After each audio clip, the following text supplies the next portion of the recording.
The past week on Coronation Street has felt a bit like the Phelan Show.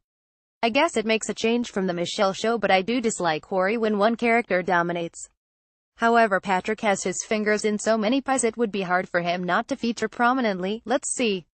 There's Andy pathetically still locked in the cellar with his tubs of mixed beans, nice with a bit of tuna mixed through apparently daughter Nicola carrying a ginger wind-ass sprog, Vinny Harvey webcamming around with his poor old mam, shades of joy Fishwick, Kira snarling, Anna wind-ass poisoning his pasty with her downtrodden glare, Daniel following in his father's footsteps as opposed to pushing him down the stairs as a reporter on the way to a big scoop, and even at home, Eileen is already furnishing that big old house, completely unaware of what lies beneath. Don't get me wrong, I love a storyline in Corey that is multi-layered and involves a number of different characters interacting together. For me, though, Phelan's reign has gone on just a bit too long now. It beggars belief that he has not been caught out, even when he's tripped up. Okay, those around him aren't the sharpest tools in the box, that's who I'm referring to, Eileen, but his viewers were having to suspend disbelief even longer than normal. What's kept this pot boiling as long as it has is the wonderfully down-to-earth, believable performance from Conor McIntyre. He is quite obviously relishing being a part of such a high-profile Coronation Street storyline, and although I'd hate to curtail his fun, I think the time has come to bring this story to an end. As with all Corey villains, an end must come and they must be caught out and banged to rights. And Patrick is no exception. I get that the powers that be are drawing this out as much as possible to maximize the fallout when it all goes belly up, which it will. And although Phelan is yet another villain we love to hate, he's getting too creepy for me, so I'll be glad to see the back of him. I don't want to be too critical of this story, so in dissecting it, I'd like to bring you some positives and negatives, as I see it. Some positives to begin. The most important of these is the standout performance from Conor McIntyre as Phelan. While it must be great fun playing a conniving conman, it's also not easy to make a baddie likable and appear as a down-to-earth, ordinary bloke. Despite all his nefarious acts over the past year and a bit, Pat still feels like a bloke you could meet in your local pub, and the story is all the better for it.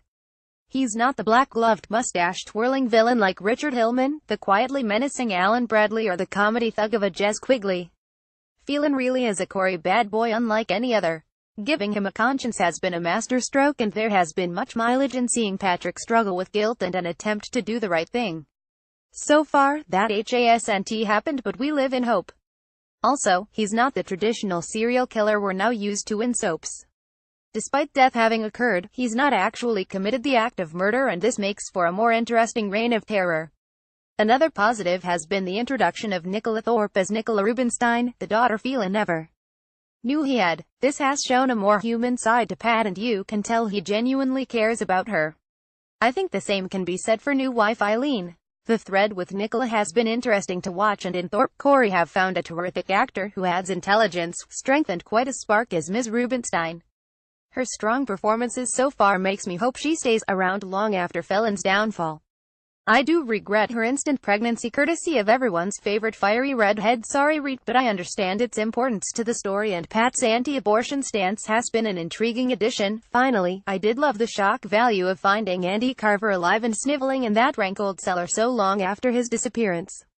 For years nothing was sacred when it came to spoilers, and I was getting thoroughly fed up with Coronation Street signposting each new plot development to the media weeks in advance. This has changed under Kate Oates, and it was a genuine surprise when Andy popped up, chained up. Now to some of the less positive aspects to this long-running saga. As I've already mentioned, I think the story is being played out over far too long a period, but I think this is to generate as much mileage as possible when it eventually hits the fan.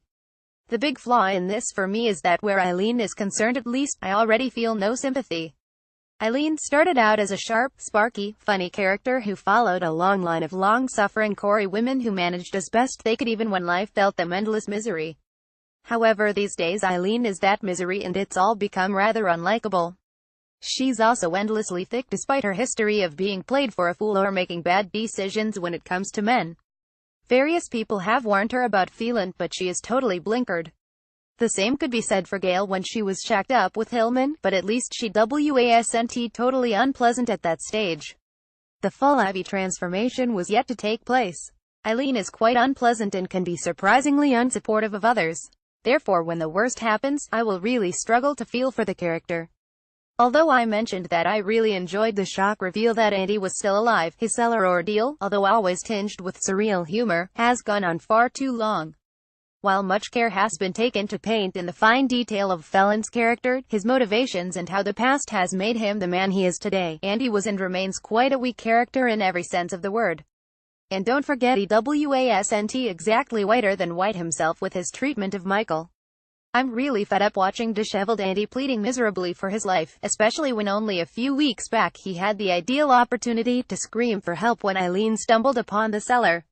Not only do I think it has gone on too long, I also no longer care what happens to him. The length of time this story has taken to play out has been an issue for me. Phelan's horrible deeds date back over 4 years now, and although he was absent for a long period in between his two stints, his downfall has felt like a very long time coming. Despite the show moving to 6 episodes a week, it does still feel like some storylines do dominate and there is a large cast of good actors just not getting a look in.